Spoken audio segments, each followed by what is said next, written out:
Good evening. We are back to the study of the Spirit's book. We are on book 3, Moral Laws. We are on chapter 1, Divine or Natural Law. And today we are going to start on good and evil.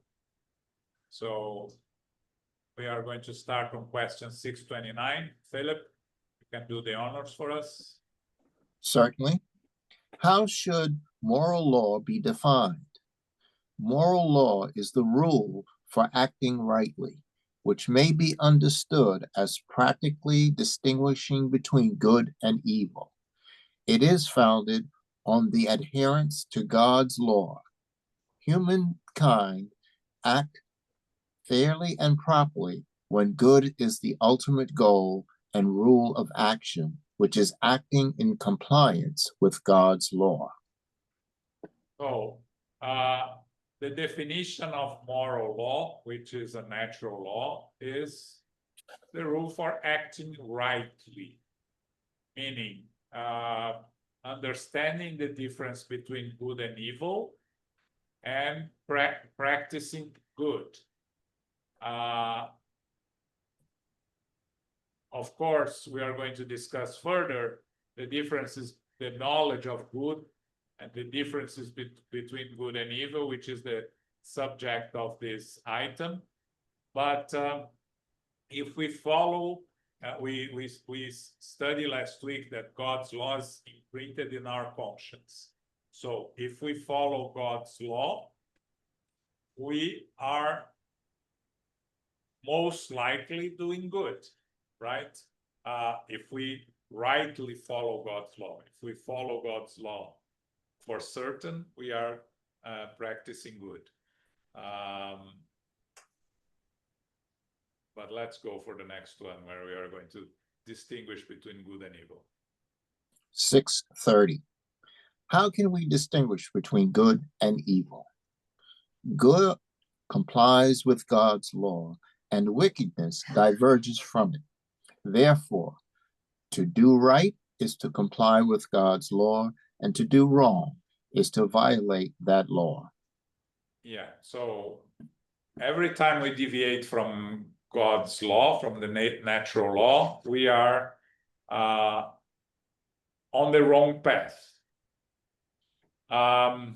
Luisa brought here the book Action and Reaction that we studied last month, and there is a very good definition of good and evil, right? Which is good is when we act for the benefit of others, and evil is when we act on our own benefit, pride and selfishness. So that could be the basic. That was presented by Minister Sanzio in the discussion that they had on chapter 7 of the book Action and Reaction. And it is really a very good definition of the difference between good and evil, right? If you do something for the benefit of others, for the benefit of humankind, even if it's not for your own benefit, you are doing good. If you are doing something that is for your own benefit and is not benefiting anyone else, you are running the risk of not doing good, right? Because again, when you are trying to learn things and to evolve intellectually, you are doing things for the benefit of yourself. So theoretically, you're not doing for anyone else, but it is with the purpose of intellectual growth, right? When you are working on improving yourself by proper means, you are not acting selfishly. You are acting for your own progress. Okay? And anyway, that knowledge can be in the future be used to help others. Yes, absolutely.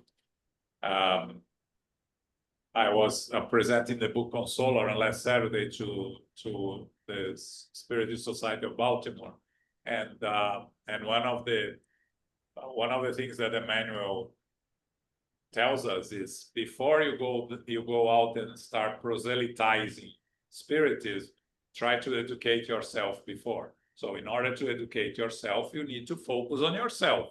right? But why are you focusing on yourself? The intention has to be, the end game has to be to help others, right? Okay. 631. Yes, please. Do humans have the means to distinguish good from evil? Yes, when they believe in God and truly wish to do what is right. God has given human beings intelligence to distinguish between them. Okay. We have God's law in our conscience. So the fact that we bring it with us brings also the capacity of distinguishing between good and evil. We have intelligence, and again, as we progress and we understand the natural laws and we understand the difference between self-benefit and group benefit, we are learning about the difference between good and evil. Of course, in the beginning of our evolutionary journey, we had to basically to defend ourselves. That's what we bring from the animal kingdom, right? The instincts prevailing over everything else. So as we start to protect our loved ones, which we start in the very early stages of our evolvement, we start to learn what is good and what is evil, right? Because when we, even within our own family there, in the primitive state, when we are trying to protect and benefit our own family, we are learning the differences, the very basic differences between good and evil. So that's where what we are using our intelligence to learn and to distinguish from it. Okay.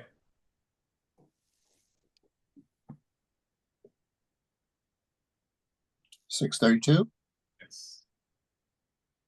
As humans are subject to error, can they make mistakes in their judgment of good and evil? Can they believe to be doing right when, in reality, they are doing wrong? Jesus said, "Do to others whatever you would have them do to you." That sums up everything. You will never go wrong. Again, very basic, right? We have to follow Jesus' teachings. And that if we do that, do to others whatever you would have them do to you, which comes from Matthew 7:12, we are practicing good, right? Because nobody is going to do to others what they don't want to do unto them and think this is good, because it is obvious that the concept of doing to others what you want others to do unto you is the basic of doing good. Again, I go back to that phrase that I recently learned from St. Augustine, right? Love and do whatever you want, right? Because when you start with loving, you take care of others like you would like others to take care of yourself, and then you can act on it. Wow, just a question. They mentioned here the previous question, this one, as humans or humans beings, as in 631, have intelligence to distinguish between good and evil. But when we are in a erraticity, is that right? In the spiritual world, yes. Spiritual world, we still have this ability to separate what's good and what's evil, right? Yes, but we are humans there, right? Spirits, but Just the question emphasizing humans beings instead of, I don't know, what's yeah, just a matter of words. I think Just a lot of words. yeah, I think it's a matter of words. I I don't think there is any. I think the intention here is spirits, right? Okay. Yeah. Sphere wants garment or just garment. Yeah.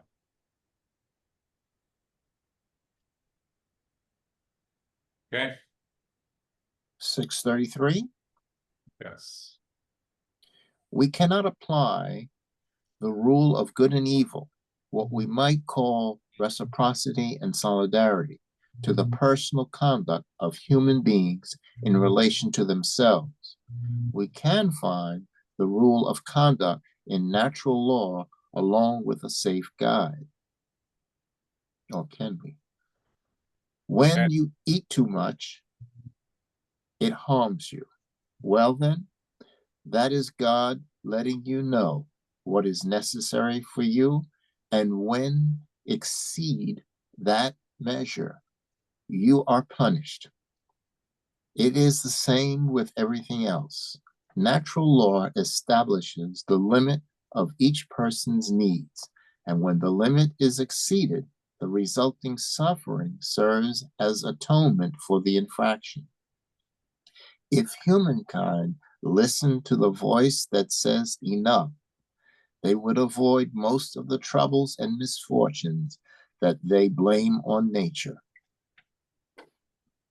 So, I think here the question is, how can we discuss the concept of good and evil when we apply to ourselves, right? And you know, when you are causing yourself harm in any way, you are not doing good, right? Because you are making your own progress difficult. So the example that the spirits gives here of eating too much, it's a good example of how can we harm ourselves and make the difference between good and evil, right? How we treat our physical body can be, you know, it's wouldn't use the word evil, right? But good and bad, right? Can you treat ourselves well, or can we treat ourselves badly, mistreat ourselves? I think that's the idea of what the spirits are talking about here. So the natural law establishes the limit of each person's needs, right? And every time we exceed the limit, we create issues for ourselves, right? So I think the idea here is, when it applies to our own self, is the difference of what benefits us positively and what causes us harm. Okay. And more important, things that benefits us also have a limit. If you cross that limit, it's no longer beneficial, but becomes harmful. Yeah. And we have intelligence to know the limit, right? And we have conscience, but all the natural laws included, Yeah. including the moral laws. Yeah. Okay. 634. Why does evil exist in the nature of things? I am speaking of moral evil. Couldn't God have created the human race under more favorable conditions? We have already told you that when spirits are created, they are simple and ignorant. God leaves all human beings free to choose their own path. Too bad for them if they choose the wrong one. Their journey will be longer. If there were no mountains, humans could not grasp the concept of climbing uphill and descending. If there were no rocks, they could not understand the concept that hard bodies exist. Spirits must acquire experience, and to do this properly, they must know both good and bad. This is why there is a union of spirit and body. Okay, that's obvious. The question that everyone that starts studying spirit is one of the questions that they ask, right? Why did God create evil? And actually, God didn't create evil. God created the perfect laws and created us, spirits, simple and unaware. We are the ones that when we deviate from the right path, from the divine law, we are the ones that go on the wrong path. And again, one of the definitions that you are going to find about evil is that evil does not exist. What exists is the absence of good, right? Which is, some people like, some people don't like that definition. But it is a definition that serves the purpose of us understanding here why does evil exist, right? It exists when we move away, when we ignore good, when you ignore the right path, when we choose to cause harm to others, to cause difficulties to others. And at our level of evolution as imperfect spirits, we very much are still in the process of learning, because we are still in a process where we are very prideful and selfish, which are the two main problems for our moral evolution. When we learn to overcome pride and selfishness, it's when we will become a morally evolved spirit. But until then, our pride and our selfishness makes us make the wrong choice, and the wrong choice ends up being evil. Again, we can question the concept of an evil person, right? Because we can talk about imperfect spirits, less evolved spirits, but the concept of a thing being evil is something that exists, right? Causing evil to others is something that exists. You can always say that a spirit in a primitive spirit or a less evolved spirit that still practices evil is a spirit that is in need of a long learning process, right? And again, when we read about going to the spiritual world, as you said, right? You read about these spirits in the lower zones, right? You have those that are responsible for some areas of the lower zones, and they think they are doing right? They think they are doing the justice, so they are causing harm and practicing evil according to the natural law, but they don't think they are. They think they are doing what they are supposed to do, which is to practice the justice, because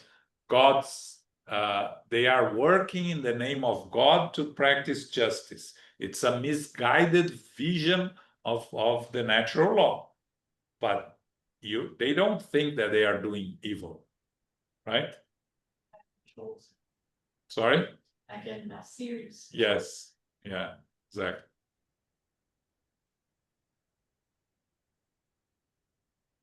Okay, 635. just a sec, Danny. So I was thinking about exactly what you said now, because perception is reality, right? So in their perception, they think they are doing their job, or Right. like fighting for justice, or protecting somebody, or revenge, something that was bad for them or whatever. So in our daily lives, putting to a more practical perspective, when we act trying to do what's best for us, not necessarily we are doing harm on purpose.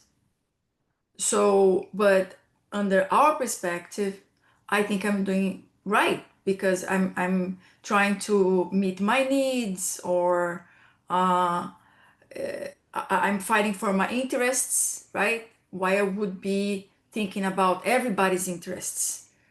And I know it's a fine line, but it's a little bit complex. I think they put it here in a very simple way.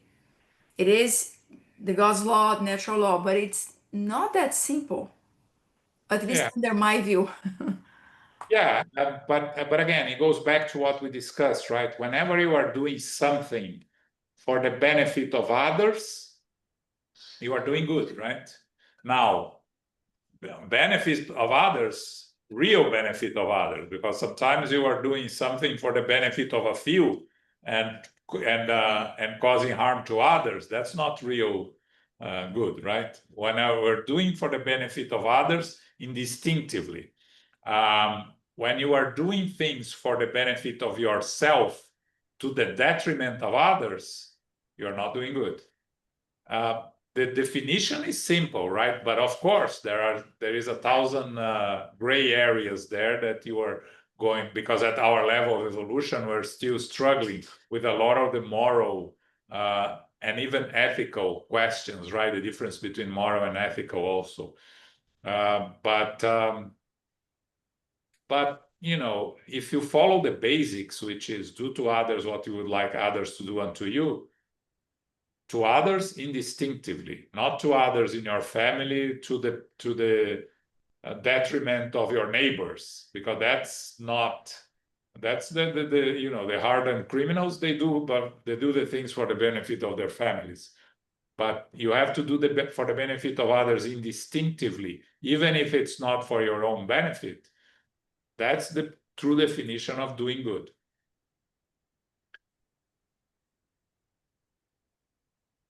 Okay. Okay. I'm somewhat convinced. It's not easy because it's in a very complex world that we live. A black and white definition of good and evil, it's not something that is very easy for us to, a concept that very easy for us to absorb.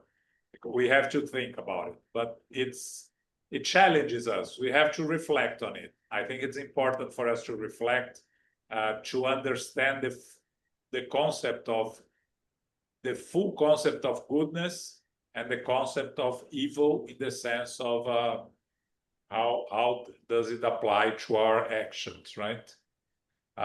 So, you know, very simple example. When someone asks for help in the street and you are in a hurry and you don't stop to help, are you doing evil? I'm not going to answer. I'm just going to allow you guys to think. Yeah, I question what is the role of our conscience in all of that? The same way that if you eat more than we should, the body sounds an alarm, say, hey, you exceed over here, don't pay attention what you're doing.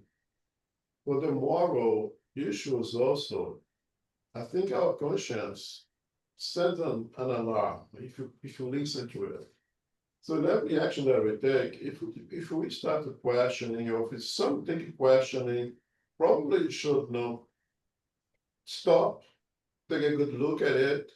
And what I suggest, I wish I did myself, it's run it by Jesus. What Jesus do in this situation? In according to his teachings, how should I behave here? Yeah. Actually, the next question. Because you're right, it's a fine line. Yeah. Next question, we're going to talk about the absolute, right? So let's see what the spirits tell us. 637. 6:30. Sorry? 6:36. Oh, are good and evil absolute for all humanity? God's law is the same for everyone, but evil resides in the people's desire for it to happen. Good is always good, and evil is always evil, regardless of what a person's position may be. The difference is in the degree of accountability. The more you know, the more responsible you are, right? So the concept here that God's law is the same for everyone and it's perfect, it's very easy for us to understand the concept, not the full extent of God's law, but the concept. But evil, it's our own creation, right? So it resides in our intent of causing harm to others. Now, depends on how much you know what you are doing, right? Because when you are thinking about our evolutionary path, we learn from making mistakes, learning from our mistakes and not repeating them.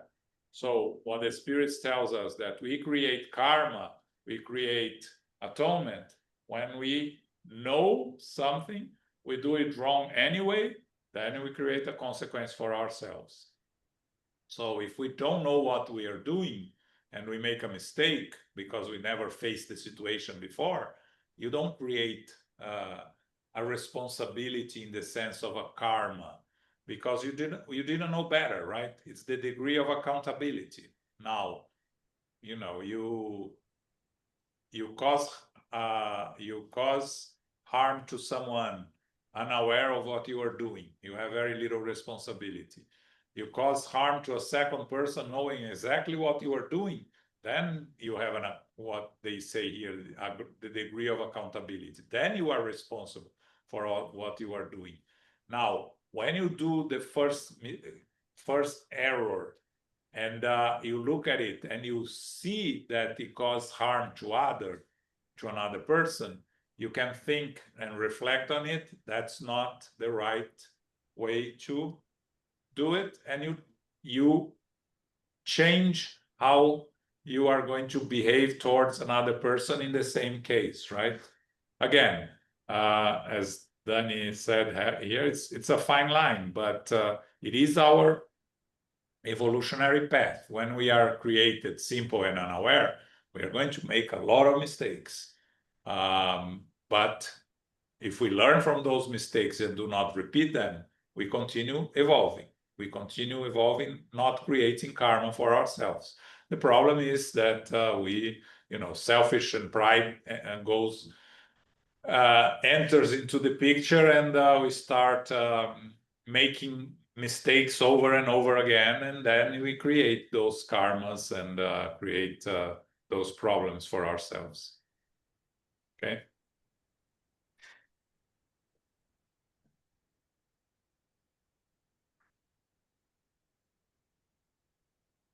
Philip, Which one are we doing? 637.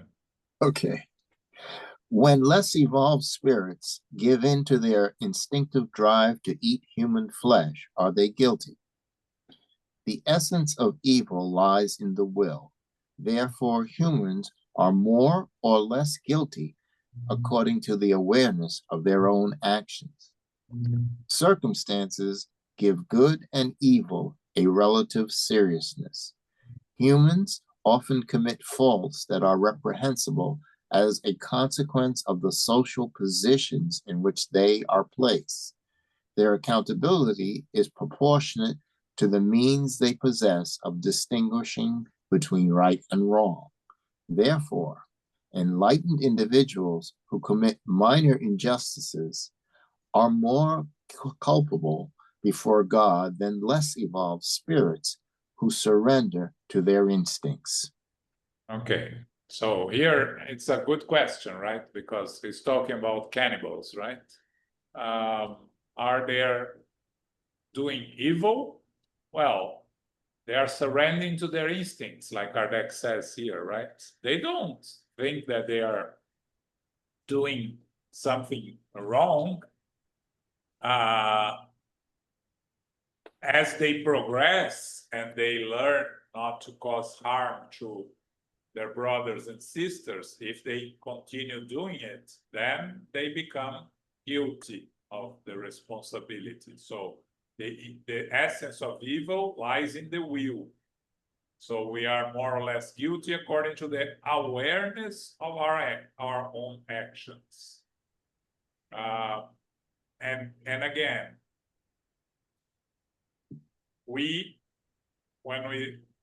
if we try to extend this to animals, right? When we are eating animals, are we guilty? So, you can extend this concept and then start discussing a very complex subject.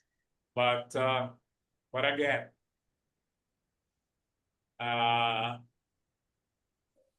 when you think about that famous case of the plane that fell in the Andes, right? And those that survived by eating the flesh of the dead passengers, are they doing evil, or they are just trying to survive? It's the natural instinct of trying to survive. There is no evil in the action. Of course, the trauma that they are going to carry is a different story, and how much they need psychological analysis is a different story. But in terms of good and evil, it's not an evil act. It's just a survival mechanism, right? As the Kardec says here, enlightened individuals who commit minor injustices are more culpable before God than less evolved spirits who surrender to their instincts. When we begin our journey and we act on our instincts, we are not much responsible for the instinctive acts, right? So when we kill our neighbor when we are in the cave because the neighbor wanted to steal our food, it's an instinctive action. It's not an evil act. We are defending ourselves, right? The concept of self-defense that exists until today, right? You kill in self-defense, according to human laws, you are not convicted in a normal case, right?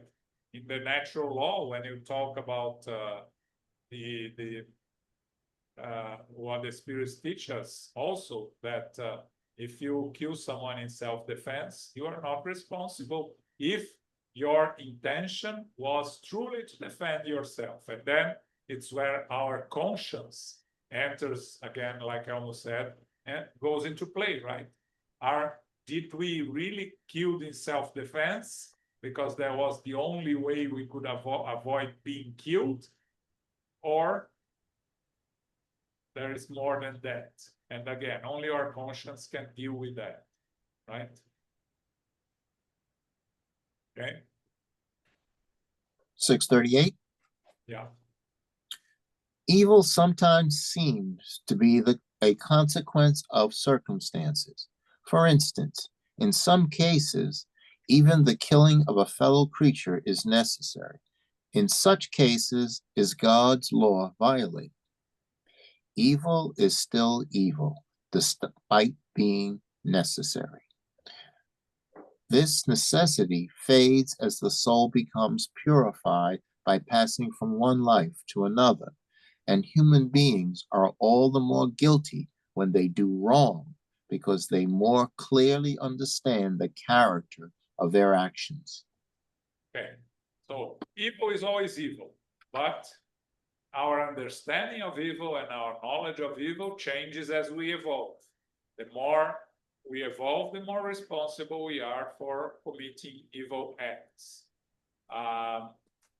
When we become more and more purified, we become less and less inclined to do evil because we know the consequences, we face the consequences, right? You think of that passage from the life of Mother Teresa when she went to rescue that poor individual that was dying in the middle of the garbage, right? And then the reporter told her that he couldn't do it for $1 million, and she said, neither could I, only for love, right?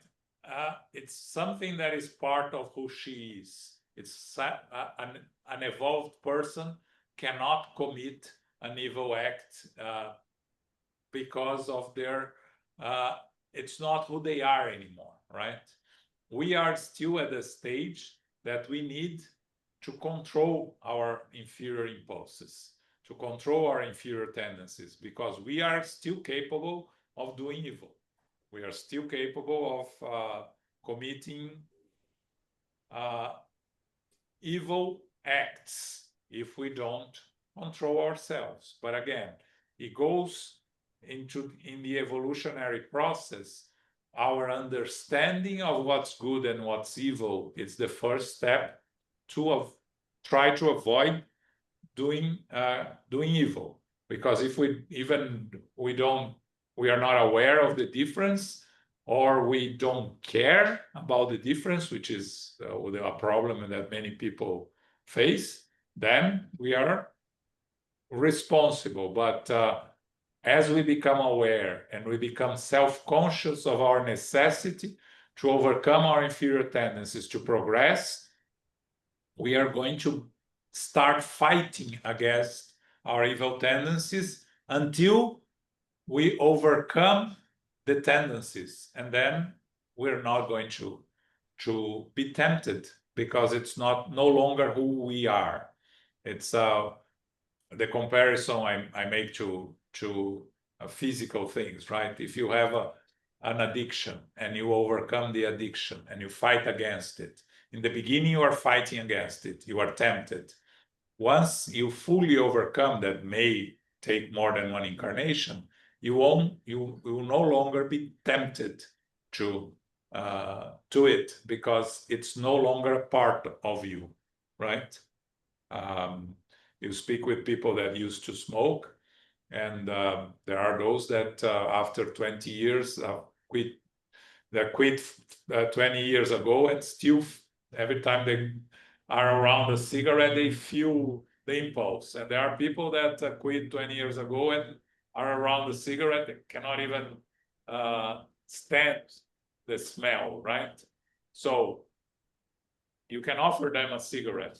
They can even go into the same ways that they used to grab a cigarette, right? A stress situation or drinking or something. They're not going to grab a cigarette, because it's no longer part of who they are. The tendencies, you overcame that impulse. It's the same thing with of course, in a much more serious way, with committing evil, right? When goodness become a part of who you are going to not be tempted to commit evil. You are going to think of others before you think of your oneself. We're not there yet. We still have some way to go, a long way to go, many of us. Okay. John, Carol here. Question.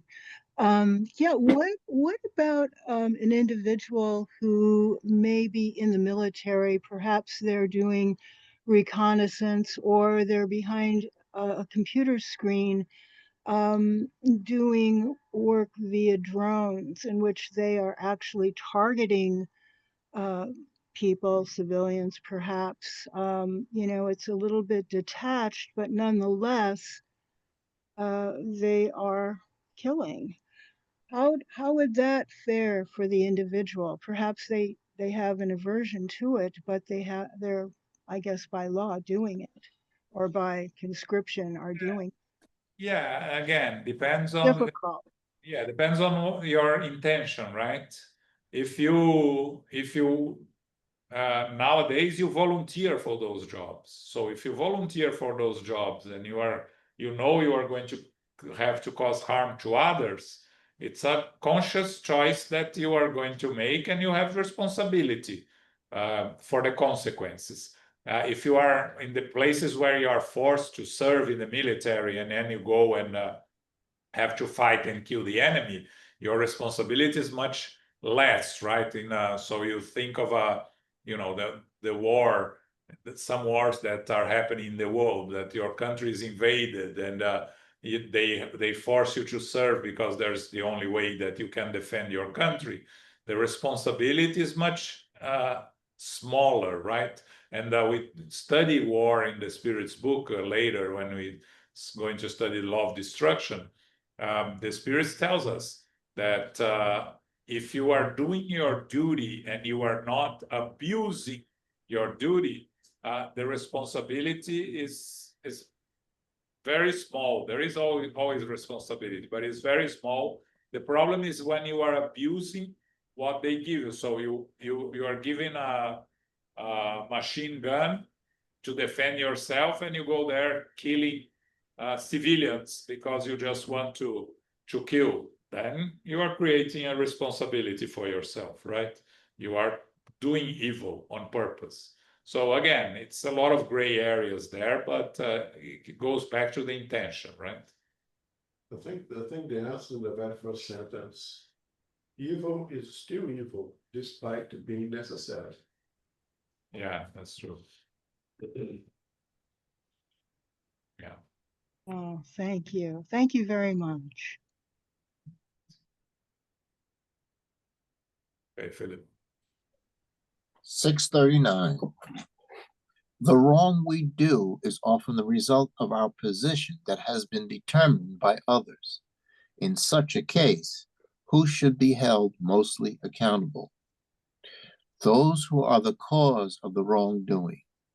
Therefore, persons who are led to commit wicked acts due to being in a position that others have made for them are less guilty than those who have actually caused them to go astray. All individuals have to suffer the consequences for both the wrongs they have done and that which they have caused others to do. Carol, it's more or less your question, right? Yeah, in general, yeah. I was thinking, yeah, I think this would be helpful also. Thank you. Yeah, the ones more responsible are the ones that the ones that are responsible for the individuals that are doing all these things. So you think of a country that invaded other. The soldiers killing others are less responsible than the one that decided to invade the other country, right? The one that decided to invade, that is causing all the harm, he's responsible for all the everyone that is killed from his own country and the others. The individuals that are there fighting, if they're fighting to defend themselves and following orders because they have no other way of avoiding they are only responsible if they abuse their power. Otherwise, they're following orders, right? That's the idea here.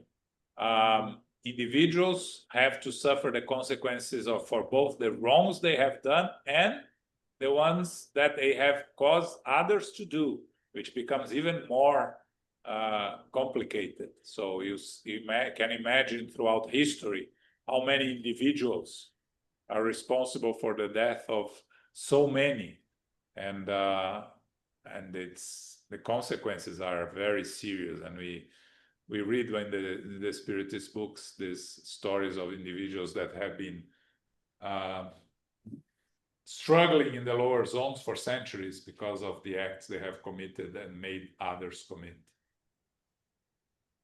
But by the same token, what about an individual who, let's say, is a very outstanding or upstanding person who suddenly feels like I have to abandon ship here, goes AWOL, and in a way that is an action, again, sort of a double bind, because they were to be committed to be of service in this unit or this military operation, but walk away completely, and who knows? I mean, are they also going to receive the consequences of their actions of abandonment?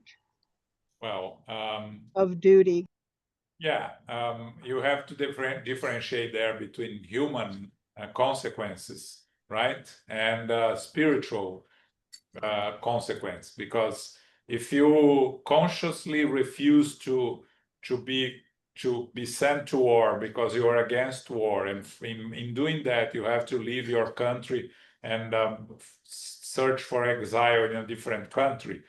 If your conscience is clean and you have done what you think is the right way to do, and you have not abandoned those behind, right? Because it becomes more complex, right? Because if you are doing it because of your own convictions, but in doing because your own convictions, you abandon family, or you are responsible for others to suffer the consequences, then you are going to be responsible, right? Because in a country like Russia, for instance, if you escape Russia, your family is punished by your desertion. So then you are responsible, right? It becomes a little more complex, right? So Right. Yeah, it's a double bind in a certain way, if you karmically. Right. own anything to anybody and you leave behind because you refuse to fight, your conscience is clean, then it's fine. You know, even if you have to face human consequences, your spiritual evolution, you are doing what you think it's right for you and for others. But it's never that simple, right? Sometimes it involves other people. Thank you. Yes, that's true. Yes, it is complicated. Thank you. Yeah. 640. Yeah. If we profit by another person's wrongdoing, even though we took no direct role in it, are we as guilty as if we had participated? Yes. Despite not participating in it, it is equivalent to committing the act. Perhaps you would have retreated before the action itself, but once it was done and they then took advantage of it, it proves that they would have done it themselves if they could or if they dared. Yes, according to human laws, if you drive the car that is used for a robbery, right? And you stay in the car, but you only drive people that went in, made the robbery, and then you help them escape, you are as much responsible as those that committed the robbery.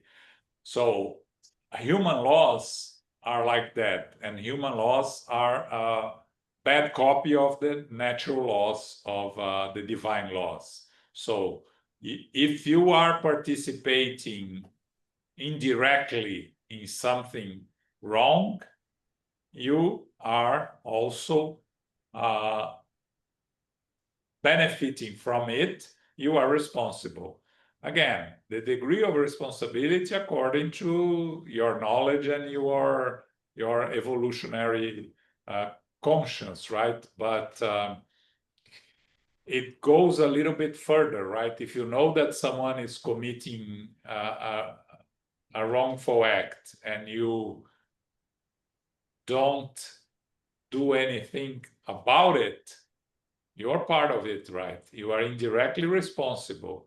And it goes to the complex cases of, you know, we live in society, we know someone is doing something wrong, and should we go ahead and denounce them, or we should avoid? It's very complicated, because it's not black and white, right? The consequences of you denouncing others have different outcomes, and sometimes you're causing more harm to yourself and to others around you than not doing anything. And again, goes back to the conscience. If you are aware that you are doing the best to protect your well-being in the sense of goodness, not in the sense of selfishness. There's also a difference. Again, it's a choice, right? But it's complex also. Yeah, that goes, 641. Just a second. that goes with our discussion on the action and reaction when I asked about the wife who felt guilty for what has done. Yeah. It's a little bit different, I have to debate on that. But in my case, that you don't know whatsoever of the wrongdoing that is done. And you still brought from it, should still feel guilty about it. Even though you did not participate, you don't even know about it at all. Yeah, I saw there is some people that ask if it's ethical to benefit from wealth that you know that your grandparents or great grandparents stole, right, and left to you, right, and you are aware of it. Is it ethically or morally correct to take advantage of it? It's a complex question, right? I think this question is here in this book, actually, the Spirit tells that the moral person will make sure to make reparations for the wrong of their grandparents with proper distribution of that wealth. Yeah. Maybe the grandparent was us ourselves. Yes.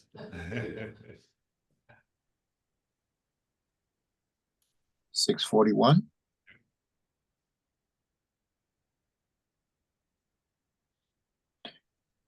Is it as reprehensible to want to do an evil deed as it would be to actually commit it? This depends on the case. Voluntarily resisting engaging in the wrong that we want to do is a sign of virtue, especially when the possibility of fulfilling that desire exists. However, if individuals who have not committed the wrong actions simply because the opportunity did not arise are as guilty as if they had actually done it. That's a very interesting concept, right? Because on our evolutionary stage, we are still imperfect spirits that have the tendency to do some evil acts. It's a virtue to resist those tendencies. It's a sign that we are evolved. But if you are only not committing those actions because you didn't have the opportunity, right, then you are as guilty as you have actually done it. There is the concept of, politicians that take advantage of their position to become wealthy, right? And you ask individuals who voted for them, they would do the same if they had the opportunity, right? So they are as guilty as the politicians they elect, right? So if you don't do something wrong just because you didn't have the opportunity, means that you still ready to act on your inferior tendencies. It's just a question of opportunity. And when you see some of the barbaric acts that are committed in the world, and people ask, well, what about previous incarnations? If they are just so evil in this incarnation, what happened in previous incarnations? Normally what we answer is they didn't have the opportunity. The tendency was there, but they didn't have the opportunity, right? So those that caused the death of a lot of individuals because of the power that they have, they are going to come next incarnation without any of the power, without the ability to do that, to do that much damage, with different types of restriction. But previous incarnations, the tendency was there because we only evolve. So if we are committing evil acts now, it's because we always had this with us. It's just we didn't have the opportunity. So we are guilty of it. Okay? So Jesus said, you can sin by thought. Yes. Who desires your neighbor's wife, you have already committed adultery. Yeah. Okay. All right. Now, next question is a very important one, so we'll leave for next week.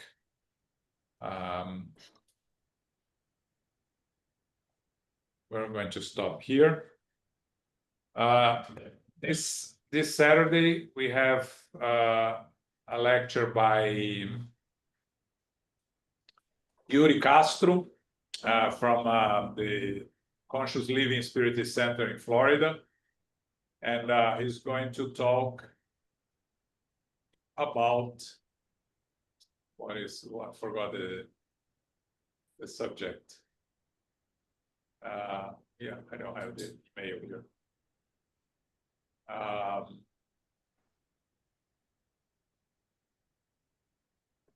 Forgot the title, but it's a Saturday, 11 a.m. Yuri is a very good lecture. He talks about the oh no, I have it here. One sec, I have it. Here. Spiritual depuration has to do with what we just studied, right? Spiritual evolvement. This Sunday, second Sunday of the month, we are going to study Jesus in the Home. Book club is chapter 14 next Wednesday. It's A Light in the Darkness by Divaldo Franco and Giovanna De Angelis. And I think that's it. Carol, can you do our final prayer? Yes, certainly. Thank you very much. Very, very interesting topics. Infinite Creator and Divine Providence, we give thanks to be together again as brothers and sisters for our studies of the Spirit's book. Book 3, Chapter 1, The Moral Laws, the Natural Law, Good and Evil. The moral law is the natural law, and knowing the difference between good and evil, to do right is to align with God's law, which benefits the good of others and also eventually ourselves during this process. God's law is in our consciousness, and we learn through the Master Jesus's teachings as expressed in the Golden Rule. We have the intelligence to know the limits, and spirits learn about both good and bad when they incarnate into a physical body. Pride and selfishness can manifest into negative behavior and vices. However, we are evolving, and yet we are accountable. Good is good, evil is evil, and also our intent is part of the equation. We give thanks to the spiritual benefactors and the good spirits for guiding and inspiring us this evening. May we receive the love, light, and peace of Christ within us and for our loved ones, our teachers, our directors, our counselors, our mediums, our workers, and all participants. We pray for inner peace, and especially now for world peace and for those who are suffering in the physical and spiritual worlds.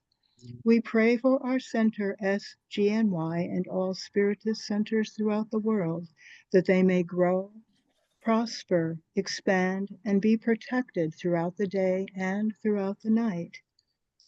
As we close, we humbly ask for safety and protection as we return to our family, friends, loved ones, and coworkers. May we go forth now and remind ourselves to be beacons of love, light, peace, of service, which is charity, our love being in action. May peace and love prevail. Thank you very much, John and Elmo, and thank you, Philip, for reading for us this evening. Blessings. Go forth in peace.